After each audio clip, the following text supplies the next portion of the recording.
kar se tiče kadra najprej, to, kar Rep sta poškodovana, Vidovič kaznovan, vsi ostali fanti so na Rep za tekmo, konkurirajo za prvo postavo. Kar se tiče priprav, pa vam lahko povem kot zmeraj, da tečejo po popolnoma ustaljenem ritmu, da danes po novinski konferenci odhajamo v karanteno, ker se bomo v miru pripravili za jutrišnjo tekmo.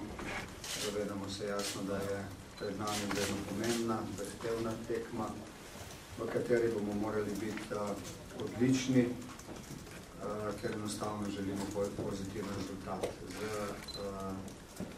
veliko podporo s tribun smo tega tudi sposobni.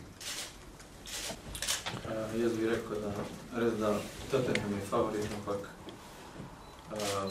tu v Mariboru nobena ekipa ni upisala 3 pike pred tekmo, tako da bo težko tudi za Tottenham. Res smo zelo motivirani in pripravljeni za to tekmo in zato gremo na zmago.